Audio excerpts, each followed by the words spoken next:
Shalom saudara. Saya sudah buat tadi di grup kaum pria, untuk seragam pria sudah ada warnanya dan ukurannya, tinggal pesan.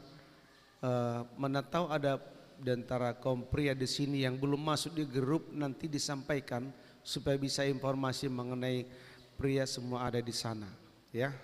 Nanti hari ini juga nanti panitia Natal akan menyampaikan beberapa pengumuman kepada kita di selesai di khotbah ini, saudara-saudaraku, terkait dengan Natal kita semuanya.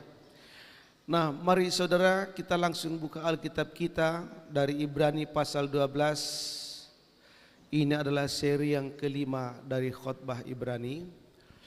Yang pertama tempo hari Ibrani pasal 1, yang kedua Ibrani pasal 4, kemudian pasal yang ke-7, pasal 8, pasal 10, dan hari ini pasal 12. Bukan pilih-pilih pasal, bukan. Itu pokok-pokok pikiran utama.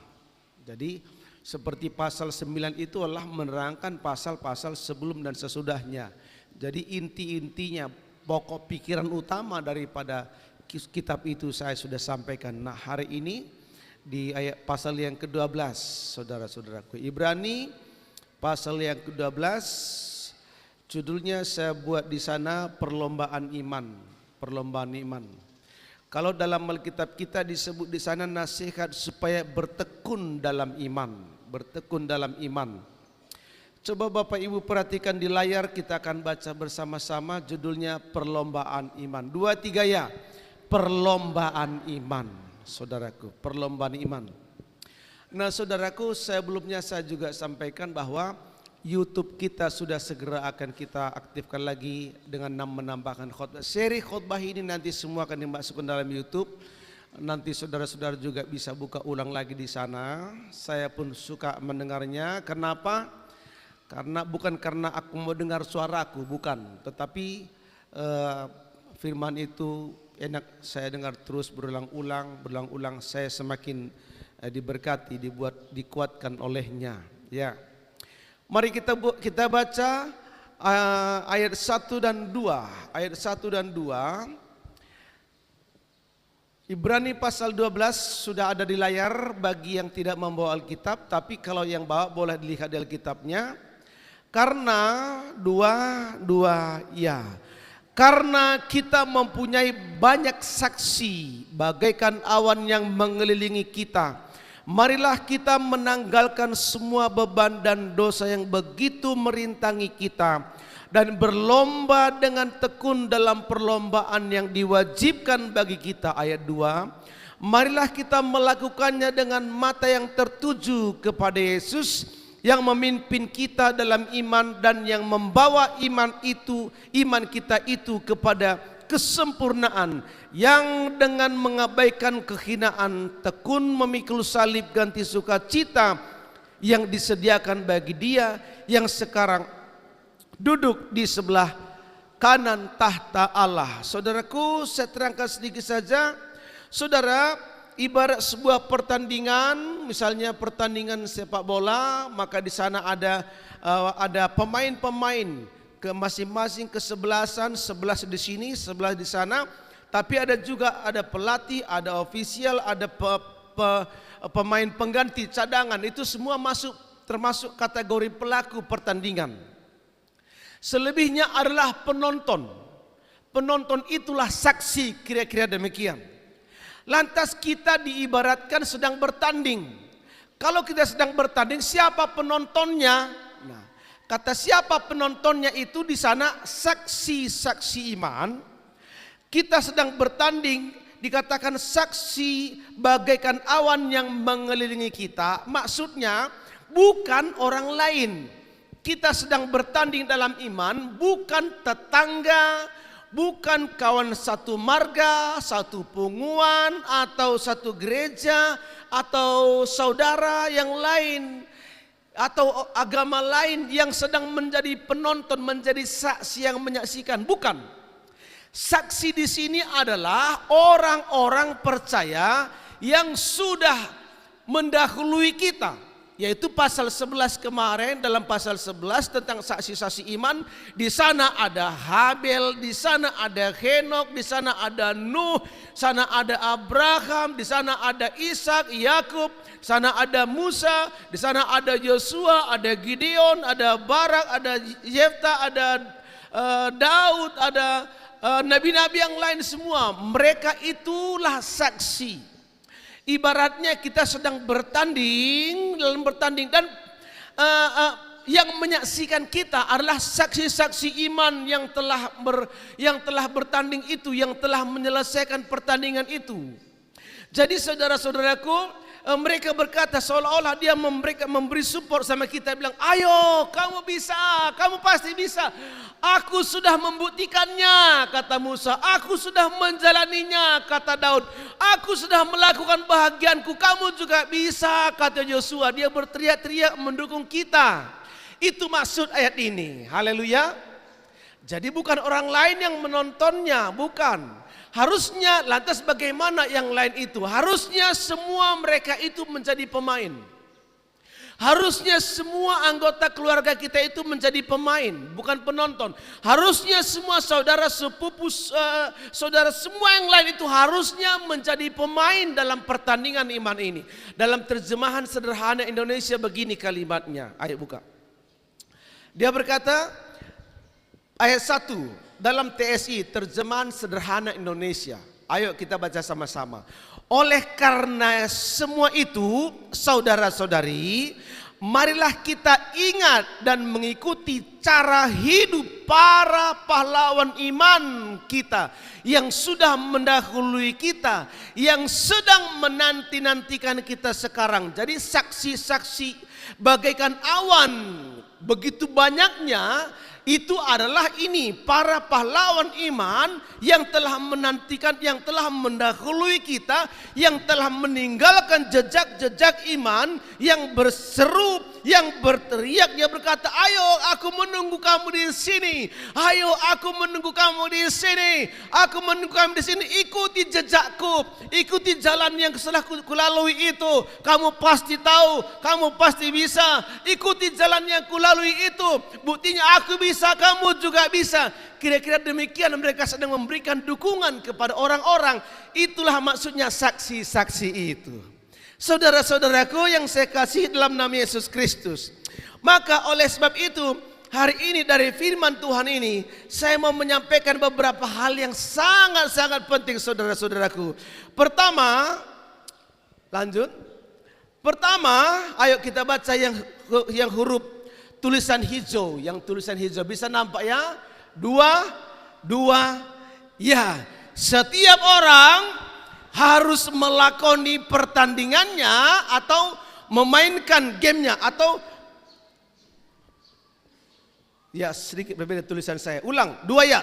Setiap orang harus melakoni pertandingan imannya atau menjadi sasaran. Pilih. Saudaraku, dengan baik-baik.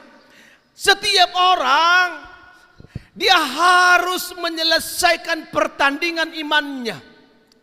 Dalam hal ini saudaraku, kita nggak diberi pilihan untuk mau ikut bertanding atau tidak.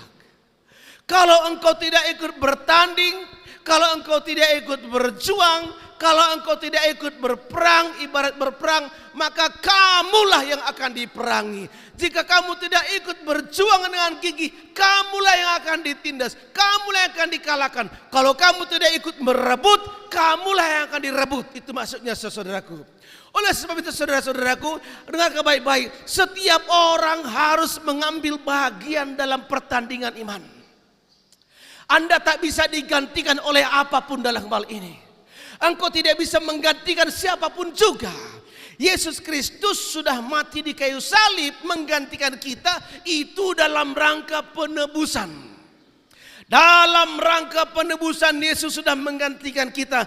Tetapi perjuangan iman ini, saudaraku, Anda dan saya harus jalani.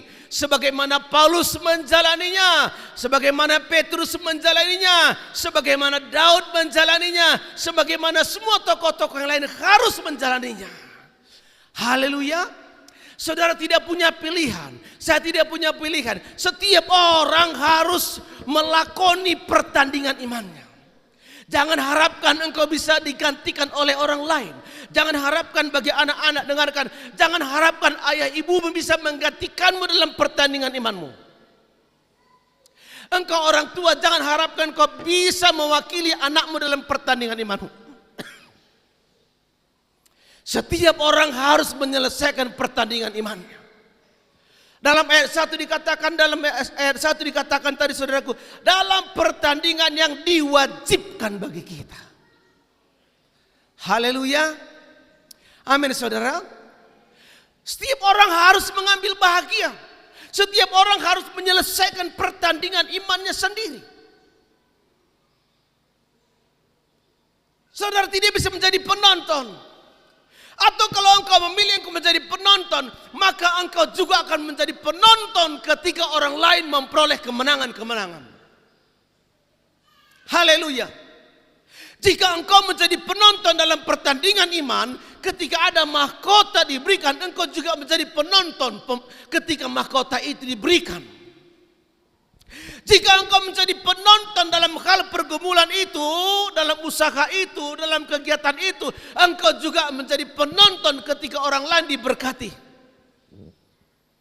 Setiap orang harus mengambil bahagian pertandingan yang diwajibkan bagi kita. Haleluya. Kalimat ini belum pernah saya sampaikan selama saya berkhotbah. Baru kali ini. Ada berkatnya hari ini. Haleluya saudara. Itu sebabnya saudara pun harus berpikir hal yang sama. Engkau harus berkata kepada anakmu, kepada suamimu, kepada istrimu, dikatakan pertandingan imanmu gak bisa ku selesaikan, gak bisa ku gantikan. Aku hanya bisa berdoa, Tuhan tolong beri dia kesempatan. Namun ketika engkau mendapat kesempatan, engkau harus menyelesaikan pertandingan imanmu. Aku hanya bisa mendukungmu, tapi apa yang didukung kalau tidak maju? Haleluya saudara. Setiap orang harus mengambil atau melakoni pertandingan imannya. Karena itu pertandingan iman yang diwajibkan. Haleluya. Coba bilang sama sebelahnya, tepuk bahunya, katakan kita harus menyelesaikan pertandingan iman kita masing-masing. Engkau tidak bisa mengandalkan pendetamu di situ. Kan Pak Gembalaku berdoa untukku. Engkau tidak bisa mengandalkan saudaramu, saudara sepupumu, ayahmu, ibumu, siapapun dia. Dalam hal ini, setiap orang harus melakoni pertandingan iman. Haleluya. Atau engkau akan menjadi sasaran. Kalau saudara tidak menjadi pemain, saudara akan menjadi sasaran. Sasaran empuk. Oleh sebab itu saudara-saudaraku, jangan lari, jangan sembunyi, jangan berusaha lepas dari hal itu. Hadapi. Kalau engkau memilih tidak maju,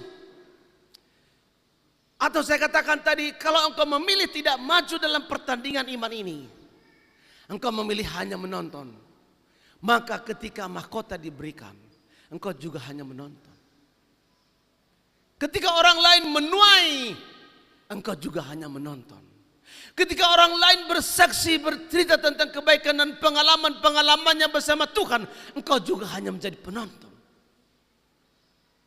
Dan Tuhan tidak mau kita menjadi penonton saja seperti itu. Haleluya. Amin saudara.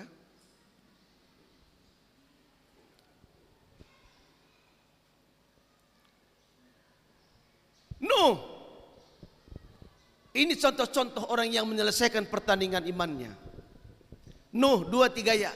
Nuh membangun bahteranya di tengah kemustahilan. Saya katakan tadi di ibadah pertama, buat kandang ayam kita hari ini kalau nggak ada parang, nggak ada gergaji, nggak jadi. Buat kandang ayam Yang ayamnya tidak perlu meronta-ronta begini. Kalau kandang harimau kan menendang-nendang dia. Buat kandang ayam gak jadi. Hari ini. Kalau gak ada alat-alat. Kalau gak ada gergaji. Kalau gak ada parang. Tapi Nuh membuat bahtera. Tanpa gergaji, tanpa sinso, tanpa alat, tanpa logam.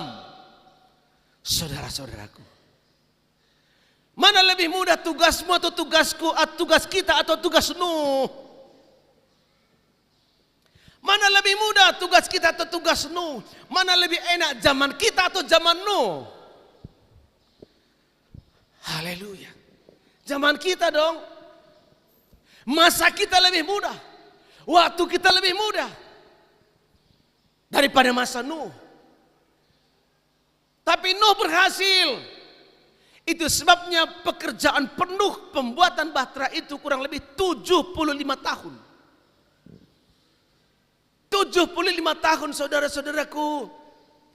Pohon mana itu bisa tahan terletak di kena hujan panas sana.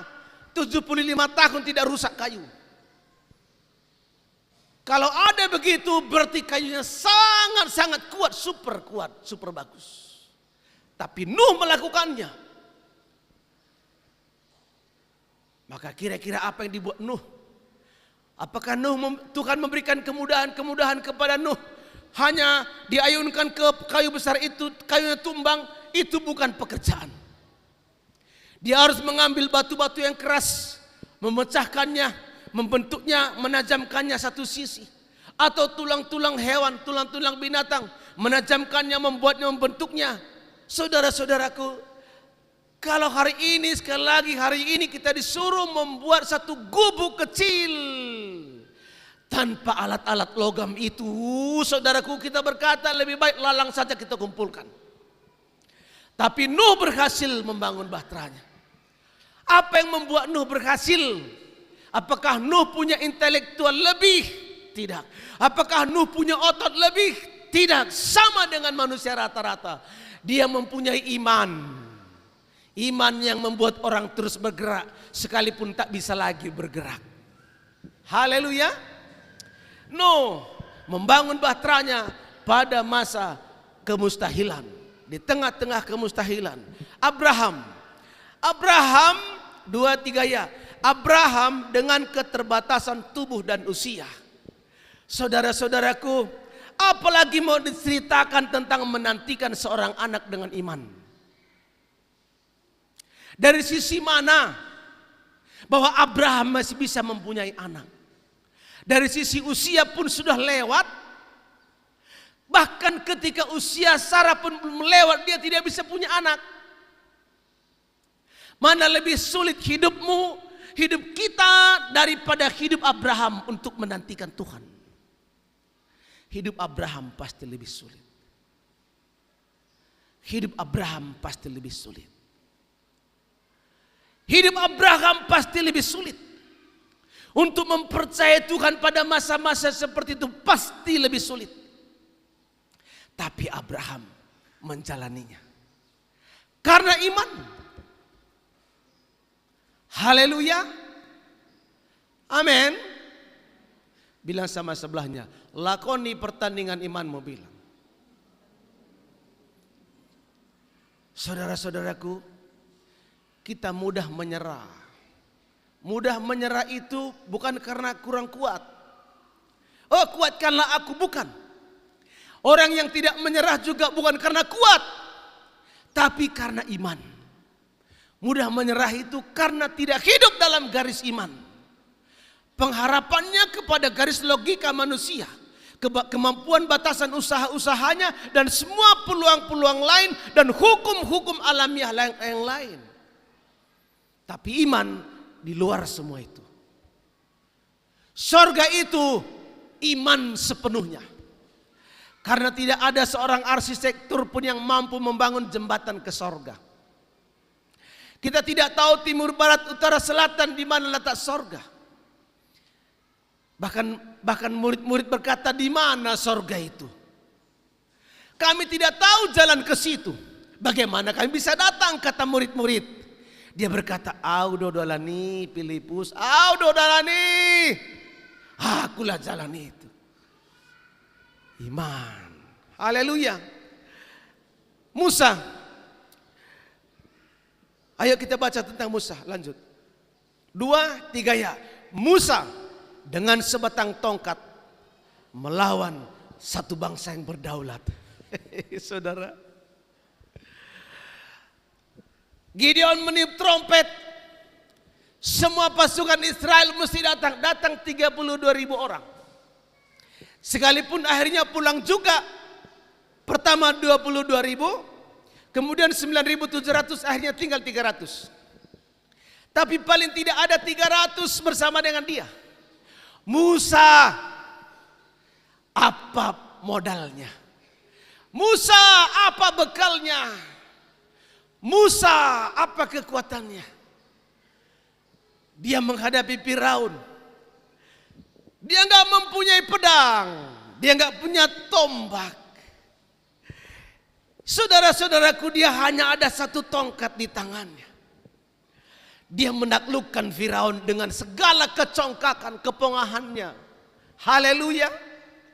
Firaun yang gagah, setiap berbicara mengangkat-angkat wajahnya, membesar-besarkan mulutnya, melotot-lototkan matanya, dan meremehkan Musa dengan segala kehadirannya. Tetapi harus bertekuk lutut di hadapan Musa melalui satu tongkat. Hanya dengan satu tongkat di tangan Musa. Apa peluangnya? Apa rupanya hebatnya tongkat itu? Saudara-saudara, sekali lagi bukan soal tongkatnya, tapi soal Tuhan yang menyertai. Tapi tongkat yang di tangan Musa, itulah cara dia berbicara. Ketika dia memukulkan tongkat itu ke sungai Nil, semua sungai, semua air, sumur-sumur yang ada di Mesir menjadi darah. Ketika dia memukulkannya ke sungai-sungai yang lain, saudaraku, di waktu yang berbeda, maka kodok-kodok keluar dari sana, saudaraku. Ketika dia melemparkan debunya ke udara, debu dari Mesir itu, maka semua debu pasir Mesir menjadi nyamuk. Berapa baygon bisa habis ke sana untuk cukup, saudara-saudara?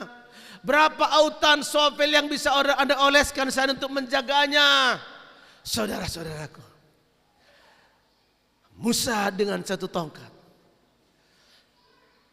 dia menaklukkan kepongahan Mesir dan Firaun. Mana lebih besar peluangmu daripada peluang kita daripada peluang Musa sebenarnya? Mana lebih sulit zaman Musa atau zaman kita untuk menang? Saudaraku, saya kira zaman kita peluangnya lebih besar. Yang kita hadapi belum satu bangsa. Belum ada maklumat di negara ini yang menyatakan musnahkan semua orang Kristen, belum ada. Jadikan semua orang Kristen budak rampas hartanya, belum ada. Belum ada amanat di negeri ini mengatakan semua anak laki-laki orang Kristen bunuh, belum ada. Di Mesir semua itu sudah ada. Di Mesir semua itu sudah ada. Tapi Tuhan mampu memelihara umatnya. Haleluya. Dia juga mampu memelihara hidup saudara-saudara. Orang yang berikut, saudara-saudaraku. Yosua 2-3 ya. Yosua tanpa perlengkapan menaklukkan bangsa-bangsa. Bukan satu bangsa, 32 bangsa. Hari ini saudara tahu Israel bersama Palestina perang. Palestina sudah enggak berdaya lagi. Yang lain bangsa-bangsa sekitarnya, saudaraku, sulit dia dengan teknologi yang sedemikian canggih.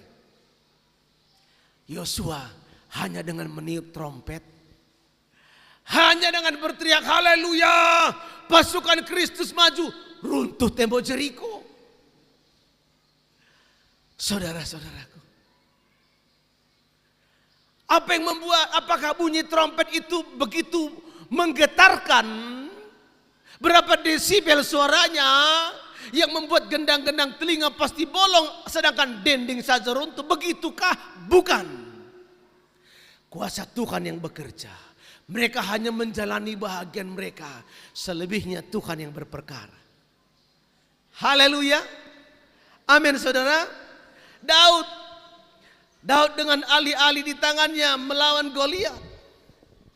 Daud dengan alih-alih di tangannya melawan Goliat. Goliat itu panglima gagah perkasa, ada lembing, ada pedang, ada tameng. Dan dia sudah berpengalaman bertempur. Daud datang dengan satu alih-alih dan 5 butir batu yang licin-licin diambil dari sungai Sigagak. Dikantongi saudara-saudaraku. Dan saudaraku, hebatnya tidak perlu 5 batu itu dilempar. 1 saja sudah selesai. Saudara masih bisa pakai 4 lagi. Haleluya. Haleluya saudara.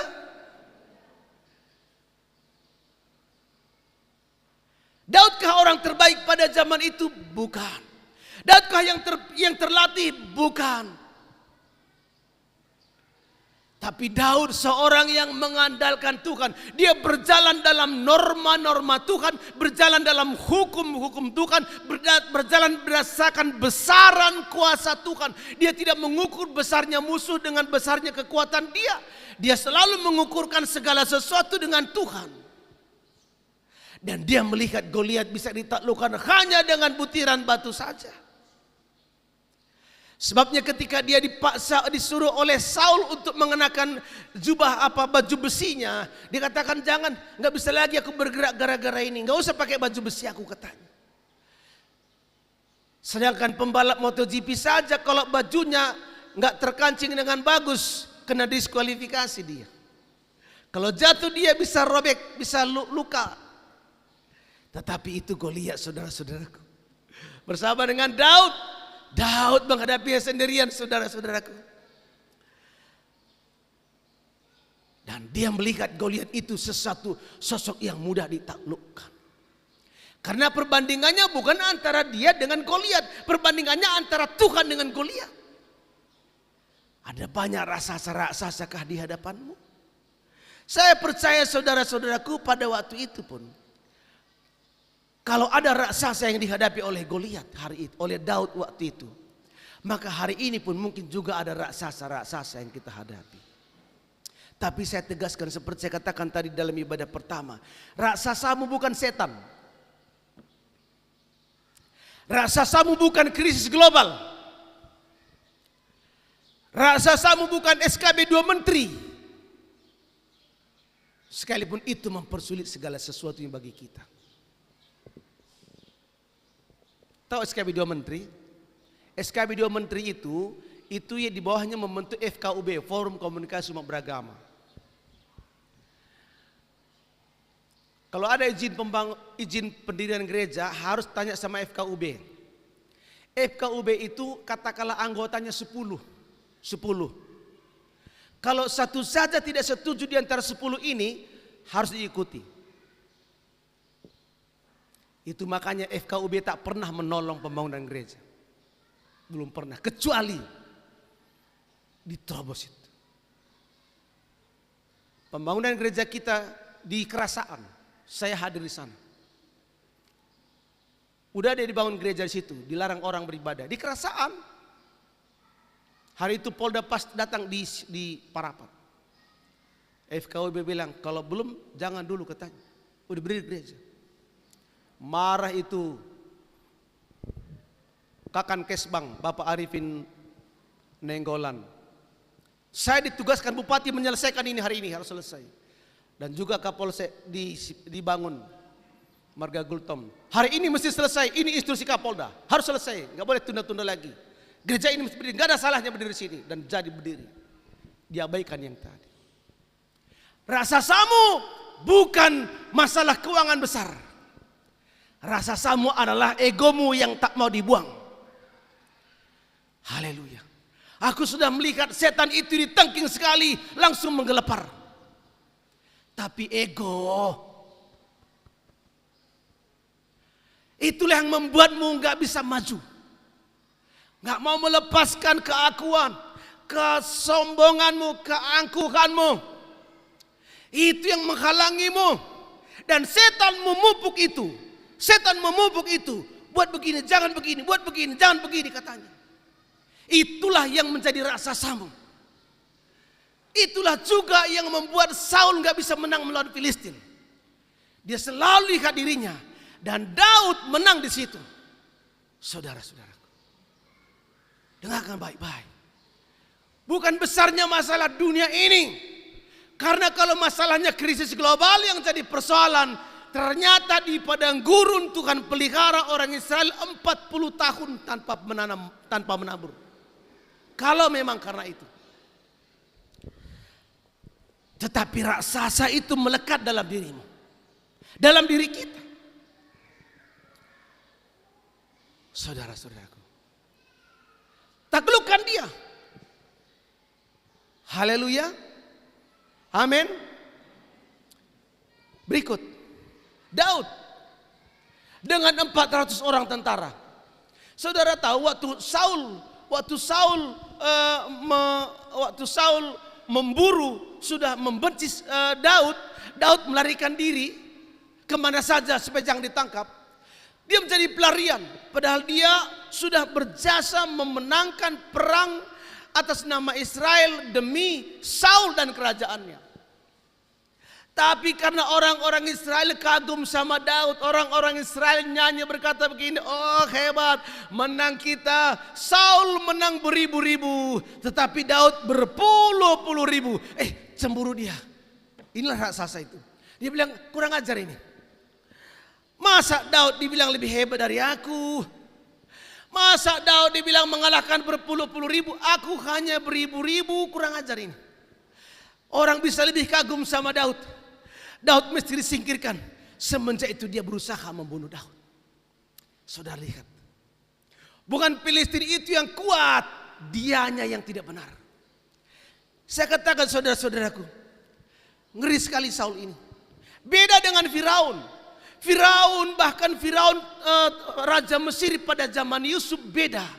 Waktu Firaun melihat bertemu dengan Yusuf, Yusuf mendapat ide bagaimana menyelesaikan masalah krisis negeri itu nanti 7 tahun mendatang. Setelah 7 tahun kelimpahan, dia terkagum, dia berkata begini, Yusuf, tak ada orang secerdas kau. Kuserahkan samamu kekuasaan ini. Seluruh Mesir bisa bergerak beraktivitas hanya atas izinmu.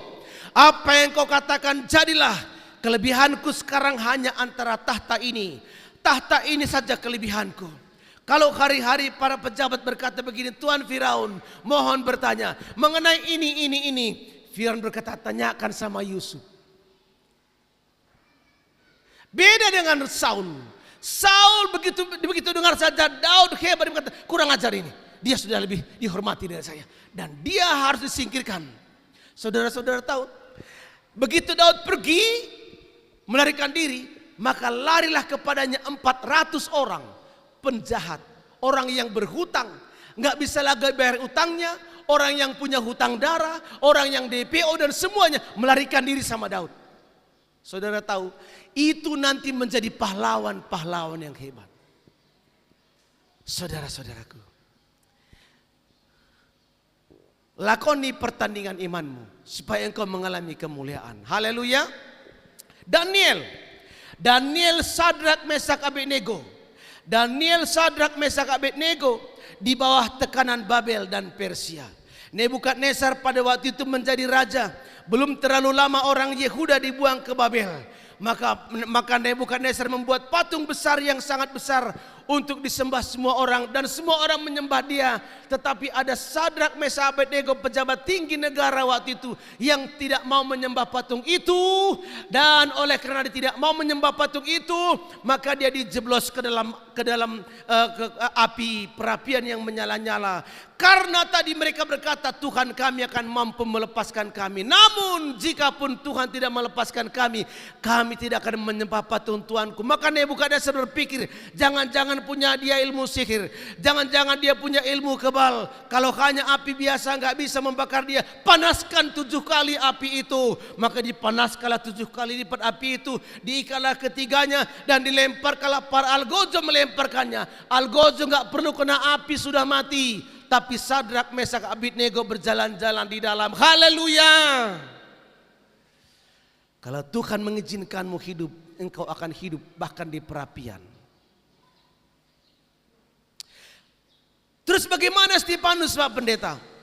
Stefanus memang disiapkan Tuhan untuk benih martir. Benih martir. Makanya soal mati martir bukan pilihan kita. Soal kehendak Tuhan. Kalau Tuhan kehendaki jadi. Tapi kalau tidak takkan jadi. Itu sebabnya saudaraku percaya. Jika Tuhan menghendaki Anda dan saya seperti itu dan masuk. Dia tidak akan membuatmu menderita secara manusia. Dia membuatmu mampu. Tapi kalau lihat wajah-wajah kita ini kayaknya kita nggak ada yang mengikut jejak Sadrak Mesak Abednego ini. Maunya kita ke mall lah, haleluya. Maunya kita ke mall beli seragam Kartini, baju Kartini. Laki perempuan baju apa ya, seragam. Ada di kaum pria. Dan selesai itu kita berfoto semua. Kalau macam. Saudara-saudara. Daniel, dia dijeblos ke dalam gua singa, dalam ruangan yang hanya singa-singa dipenuhkan di sana. Dan singa-singa itu sudah lapar. Oleh karena apa? Karena dia satu-satunya pejabat yang tidak korup. Dia satu-satunya pejabat yang tak bisa dibelokkan keputusan. Harus jalannya benar, harus lurus. Dan dia adalah pejabat persis di bawah kaisar, di bawah raja. Sehingga pejabat lain gak bisa neko-neko. Maka mereka berkata, ini Daniel kurang ajar ini. Gara-gara dia kita gak bisa kaya. Kita nggak bisa permainkan hukum. Cari kesalahannya, tak ada kesalahannya. Kita ajukan sama raja, buat undang-undang baru. Dalam waktu sekian bulan ini nggak boleh satu orang pun yang meminta kepada siapapun kecuali kepada raja. Apa nggak gila itu? Istri nggak boleh bilang sama suaminya, papa mana tusuk kondeku, nggak bisa. Bahkan seorang saya berkata, mama aku lagi mandi kasih anduk, nggak bisa, nggak boleh meminta. Kan gila kan? Karena mereka tidak sedang membuat undang-undang supaya baik. Mereka sedang membuat undang-undang khusus untuk menjerat Daniel. Karena selalu dilihatnya di kantor itu. Pada jam-jam tertentu, 3 kali sehari. Dia pergi ke ruang tertentu di sudut kantornya. Dan dia berdoa, Tuhan Bapakku Yahweh, Allah Abraham, Allah Ishak dan Yakub, kembalikanlah bangsamu ke tanah perjanjian. Yerusalem, Yerusalem. Dia menangis. Kemudian mereka berkata, Daniel itu selalu berdoa, dia minta supaya bangsa dipulihkan. Kita buat undang-undang supaya tidak bisa meminta kepada siapapun. Daniel mencoba cari jalan lain. Dia enggak lagi berdoa di kantornya. Dia pulang ke rumahnya selesai makan siang. Dan dia berdoa di sana. Sudah diintip, dia diikuti dia, saudara-saudaraku. Kemudian di sana dia berdoa. Begitu berdoa, langsung divideokan dia. Videonya pakai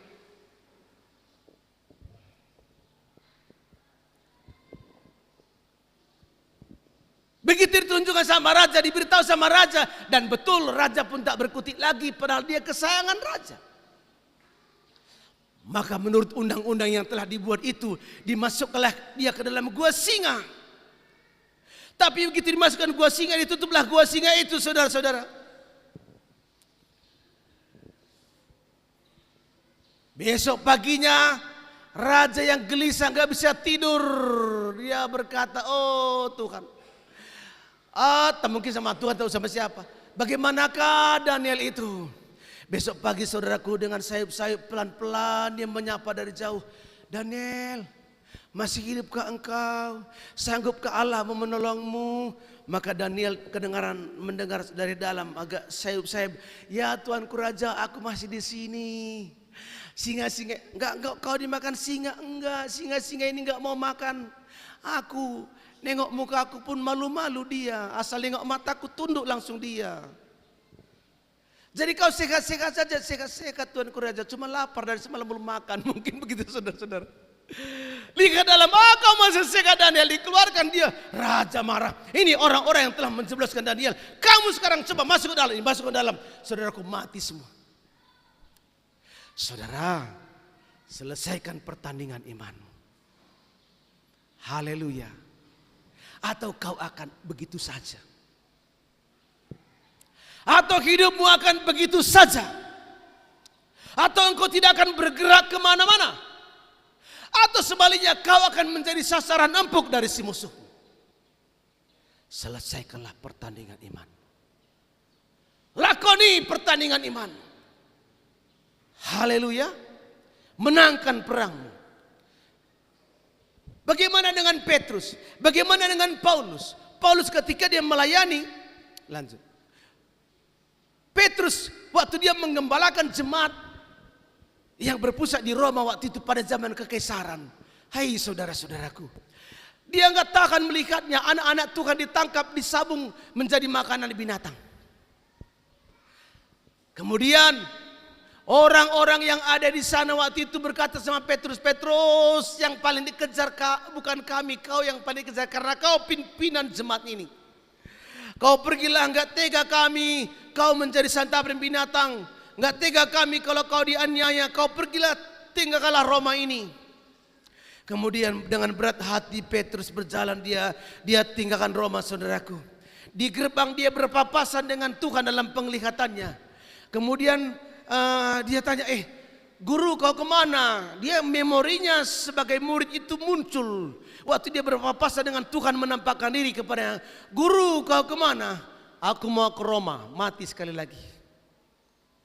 Maka dia tersadar, oh Tuhan, aku melarikan diri dari kematian. Dan dia balik ke Roma. Dia tunjukkan dirinya kepada jemaat. Dan Paul dan Petrus ditangkap, dia disalibkan kepalanya ke bawah. Dia menyelesaikan pertandingan iman. Haleluya. Betapa luar biasanya kalau sekali waktu saudaraku di hari mendatang, ketika kita bertemu dengan Tuhan di sorga, seorang yang telah menyelesaikan pertandingan iman. Tapi aku tidak yakin kalau ada 10% di muka bumi ini orang yang bisa menyelesaikan pertandingan imannya seturut dengan rancangan Allah sejak semula.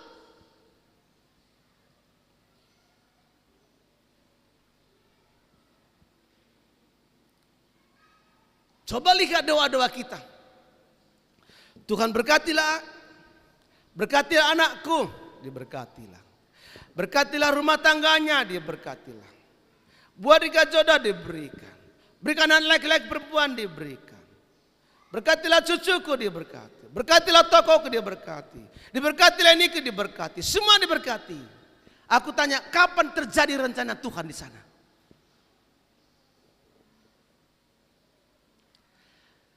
Kebanyakan menurut saya begitu.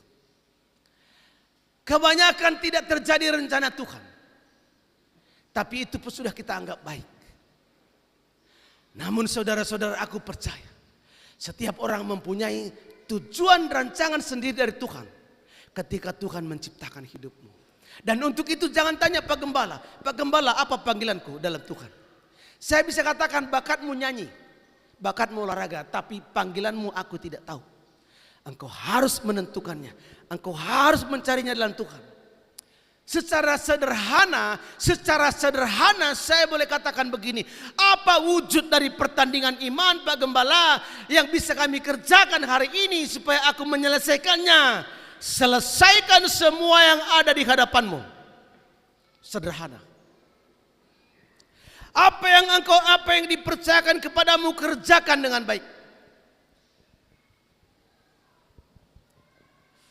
Kerjakan dengan penuh antusias, kerjakan dengan penuh tanggung jawab.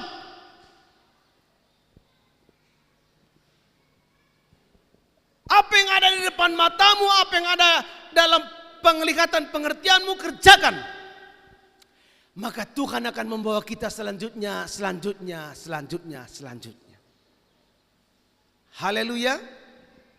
Haleluya. Berikut. Sudah, lanjut. 2, 3 ya. Dalam hal penebusan, Yesus telah menggantikan kita di kayu salib. Terus, dalam hal pertandingan iman, Anda tidak bisa digantikan oleh siapapun. Seorang suami nggak bisa berdoa sama istrinya, berkata sama istrinya, tolong titip doa ya, doakan aku supaya aku berhenti mabuk. Nggak bisa itu, nggak laku itu. Doakan aku ya supaya aku berhenti main judi ya. Kamu punya niat nggak? Harus ada dulu dari dianya.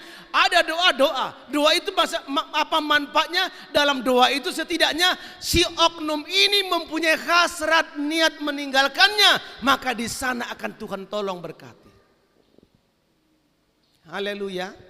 Sederhana. Sangat sederhana. Setiap orang harus menyelesaikan pertandingan imannya. Tidak bisa digantikan oleh siapapun. Ya. Oleh siapapun. Lanjut. Ayatnya. Filipi pasal 3 ayat 14. 2, 3, ya. Saudara-saudara, aku sendiri tidak menganggap bahwa aku telah menangkapnya. Apa itu panggilan Tuhan? Tetapi ini yang kulakukan. Aku melupakan apa yang telah di belakangku dan mengarahkan diri kepada apa yang di hadapanku, yaitu panggilan surgawi maksudnya, dan berlari-lari pada tujuan untuk memperoleh hadiah, yaitu panggilan surgawi dari Allah dalam Kristus Yesus. Hai saudara-saudara, aku berlari-lari. Apa arti berlari-lari? Bersegera, jangan tunggu besok, jangan tunggu besok. Jangan tunggu besok. Yang kecil, yang masih kecil jangan tunggu besar dulu. Yang sudah remaja jangan tunggu dewasa dulu. Yang sudah dewasa jangan tunggu menikah dulu. Yang sudah menikah jangan tunggu punya anak dulu. Yang sudah punya anak kecil jangan tunggu nanti kalau sudah punya anak besar. Jangan tunggu berantakan dulu baru datang sama Tuhan. Jangan tunggu berantakan dulu. Selesaikan pertandingan iman. Setiap orang harus menyelesaikan pertandingan imannya. Sedikit lagi saudara-saudaraku, sedikit lagi. Pasal Ibrani pasal 4, pasal 2 sekarang, 12. Lanjut. Lewat. Ya, ini ayat 2 tadi, ini terakhir, selesai di sini. Ibrani pasal 12 ayat 2, 3 ya. Marilah kita melakukannya dengan mata tertuju kepada Yesus yang memimpin dalam iman dan yang membawa iman kita itu pada kesempurnaan, yang dengan mengabaikan kehinaan tekun memikul salib ganti sukacita yang disediakan bagi Dia yang sekarang duduk di sebelah kanan tahta Allah. Pertama-tama perhatikan di sini, mari kita melakukannya dengan mata tertuju pada Yesus. Yesus adalah patron, Yesus adalah ukuran, Yesus adalah penentu. Matamu dan mataku tertuju kepada Yesus. Bandinganmu, bandinganku hanya kepada Yesus. Jangan engkau lihat majelis begitunya. Jangan engkau lihat Pak Gembala begitunya. Dia akan lebih senior dari saya. Yang sana lebih dari saya. Saudara-saudaraku, tak ada manusia yang sempurna di muka bumi ini. Patokan kita hanya satu yang sempurna, yaitu Yesus Kristus. Pandang kepada Yesus. Karena upahmu juga nanti bukan dari Pak Gembala, bukan dari majelis. Upahmu nanti dari Tuhan Yesus juga. Haleluya saudara. Kalau kita memandang kepada manusia, maka kita melihat orang terbaik pada zamannya Abraham. Dia ngomong sama istri yang cintainya itu, Sarah, kau cantik kali sayang, katanya. Terus kenapa? Kalau orang tanya nanti kau di sama orang Palestina sana, bilang kau itoku ya. Kenapa? Kata Sarah. Aku kan istrimu. Nanti kalau tengok orang kau cantik, terus dia suka samamu, dibunuhnya aku gara-gara kau mati nanti aku, katanya saudaraku. Semoga tidak ada pria-pria di sini yang kayak begitu. Tapi itulah Abraham. Abraham begitu. Celakanya turun juga itu sama Ishak. Ishak pun begitu anaknya. Like father, like son. Dia bilang sama Ribka, bagahian hoito katanya. Nanti kalau tengok Raja Filistin kau cantik, mau dibunuhnya gara-gara kau loh. Terus gimana? Bilang kau itoku ya, katanya. Itulah kalau kita melihat manusia. Saudara lihat Daud, seorang yang dikenal Tuhan, jatuh dalam dosa dia. Paulus seorang rasul yang luar biasa. Dia pernah membuat kesalahan. Dia bilang dia berantem sama Barnabas. Barnabas ini rekan penginjilannya, sama-sama rasul nih. Sekali waktu Barnabas bawa Markus, dia bilang, kenapa kau bawa dia?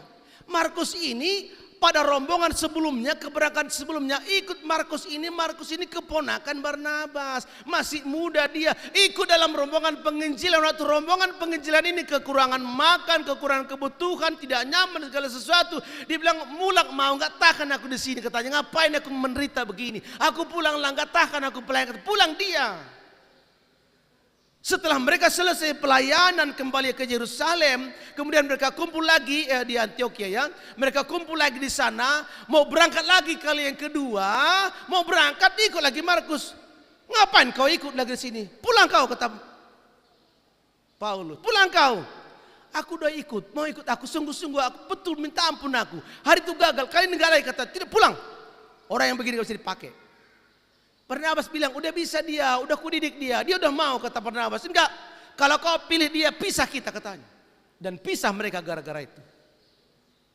Tapi saudara, dengar baik-baik. Apakah dalam hal itu Paulus benar? Tidak, Paulus salah. Kalau Markus gagal, Injil Markus yang kita punya itu enggak ada. Dialah yang menulis Injil Markus. Bayangkan. Itu sebabnya mata kita tertuju kepada Kristus. Haleluya. Dengan mata tertuju kepada Kristus. Mari kita melakukannya dengan mata tertuju kepada Kristus. Kristus adalah patokan, Kristus adalah ukuran. Dia bilang benar, benarlah itu. Dia bilang salah, salahlah itu. Dialah ukuran kita. Haleluya. Amin. Dengan mata tertuju. Kenapa mesti mata kita tertuju kepada Yesus? Karena Dia yang memimpin kita dalam iman dan membawa iman kita dalam kesempurnaan. Haleluya. Dialah yang membuat iman kita menjadi sempurna. Terakhir, bagaimana apalagi yang harus dilakukan sebagai pejuang iman ini, yang dikatakan mengabaikan kehinaan, tekun memikul salib, mengabaikan kehinaan. Yesus enggak, dia bilang, aga, aku dari sorga, raja segala raja, segalanya, malaikat-malaikat para pelayanku di bumi ini kok dibentak-bentak orang aku ya. Jadi rendah kali aku. Enggak, dia abaikan semua kehinaan dan tekun memikul salib. Saudara-saudaraku, kalau kata orang kau begini, kata orang kau begini, kata orang kau begini, saudara, abaikan itu semua. Kadang-kadang ego saya seorang pendeta ini muncul juga. Aku jujur saja ya, tadi pagi juga saya ceritakan itu. Kan baru meninggal ini tetangga kita di sana itu. Nah, di Martongoraja itu kan udah diumumkan oleh serikat. Nanti ini catering yang mengerjakan makanan semua, tapi kita serikat harus membantu ya. Ya, begitu. Jadi saudaraku, waktu bagi-bagi makanan itu, aku pikir, kau usah bagi-bagi, aku kan pendeta. Terselip dalam benakku, aku pendeta masih membagi pikirku. Enggak usah ditunggu 2 detik. Langsung ada kalimat, perlu kau pertahankan itu? Oh iya. Berdiri saya. Bantu. Hal kecil. Hal kecil. Kadang-kadang saudaraku, kita jaga ego kita. Yesus mengabaikan segala kehinaan. Haleluya. Dan tekun memikul salib. Yang sekarang duduk di sebelah kanan tahta Allah. Di tahta kanan Allah. Di sebelah kanan tahta Allah. Artinya apa? Pembuat keputusan. Ya katanya ya. Jadi katanya jadi. Tuhan Yesus memberkati kita. Mari kita berdiri bersama-sama. Haleluya. Ayo saudaraku, setiap orang harus mengambil bahagian dalam pertandingan imannya. Karena kalau tidak, kalau engkau hanya jadi penonton, engkau juga akan jadi penonton ketika orang-orang lain menang.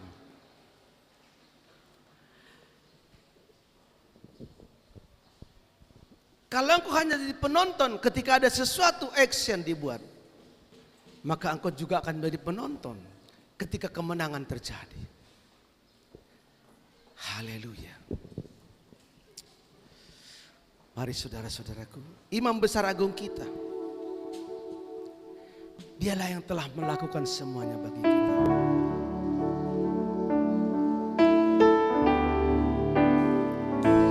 Ku sanjung Kau di tempat tinggi, sebab Engkau Imam Besar Agung. Oh, ku sanjung Kau lebih dari yang lain, dan ku menyembahmu. Saya panggilkan para majelis dan ibu gembala untuk membagikan perjamuan kudus. Ku sanjung, haleluya, sebab Engkau Imam Besar Agung. Glory, Tuhan Yesus, Bapakku.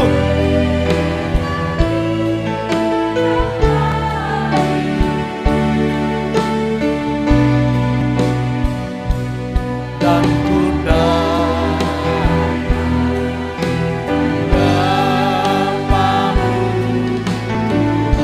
dan ku datang, menyembahmu. Bapa Surgawi, hari ini kami akan menerima perjamuan kudus. Setelah kami menerima firman,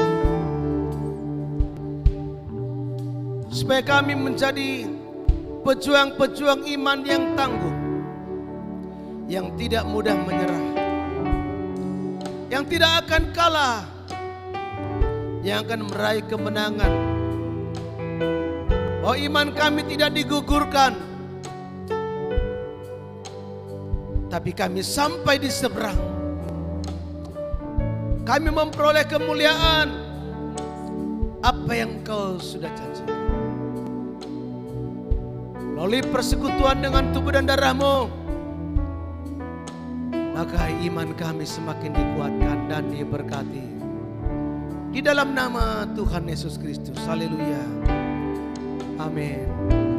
Ku sanjung Kau di tempat tinggi, oh, sebab Engkau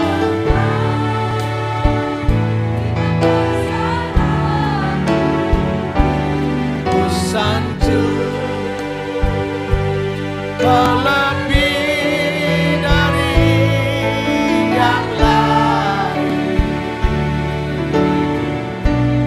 dan ku datang, dan ku datang menyembahmu Tuhan. Ku sanjung, ku sanjung Kau di tempat tinggi, sebab Engkau Imam Besar Agung.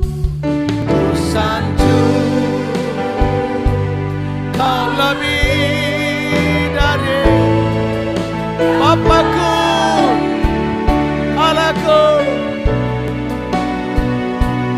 dan ku datang menyembahmu Tuhan. Dan ku datang, dan ku datang menyembahmu Tuhan. Dan ku datang, dan ku datang menyembahmu Tuhan. Pastikan semua saudara mendapatkannya. Pastikan saudara semua menerimanya. Haleluya, haleluya, haleluya, haleluya. Terima kasih.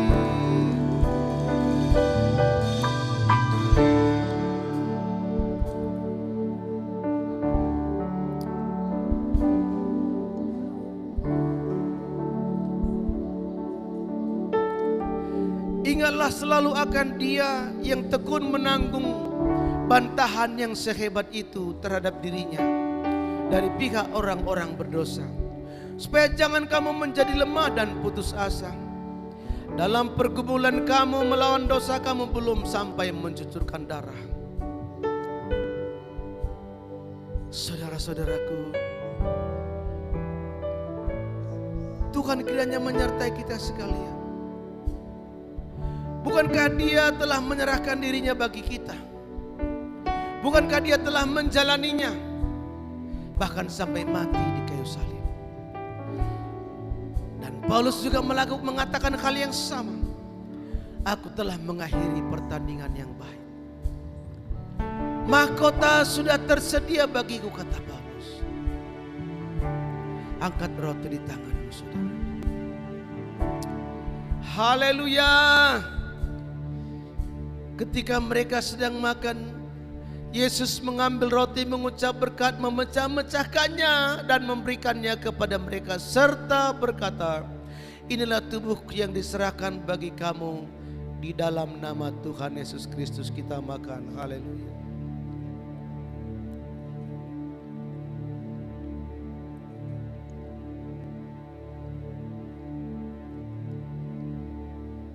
Angkat cawan di tangan Bapak Ibu sekalian.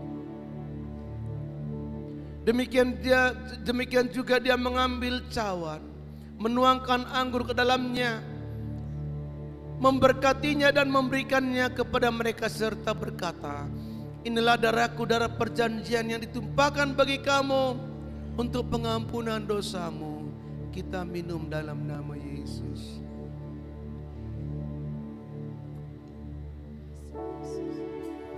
Kau ku sembah. Angkat tangan kananmu. Kau ku sembah, kau ku sembah, kau ku sembah. Oh Tuhan, kau ku sembah.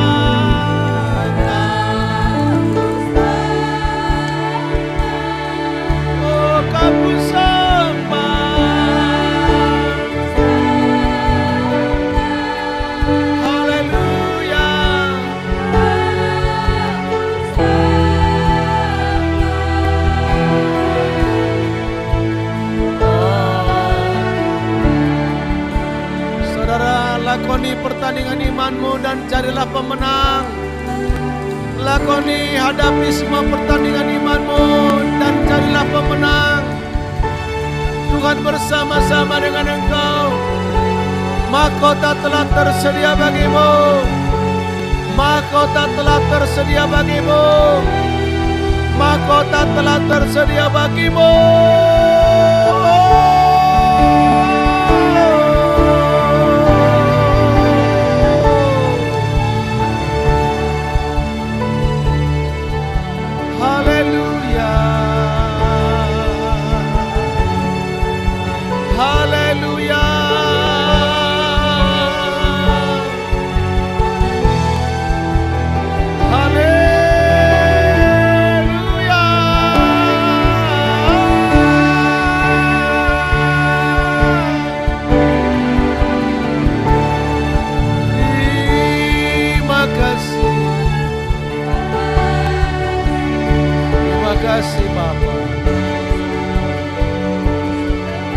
Terima kasih. Terima kasih Tuhan. Para saksi-saksi iman yang begitu banyak yang bagaikan awan mengelilingi kita. Mereka sedang menantikanmu untuk tiba di seberang. Mereka berteriak dengan nyaring, dia berkata, kami telah menjalaninya dan kami telah menang. Engkau juga akan menjalaninya dan engkau juga akan menang. Haleluya. Terima kasih Bapa. Mengucap syukur kepada-Mu. Di dalam nama Tuhan Yesus Kristus. Haleluya. Amin, amin, amin. Silakan duduk saudaraku.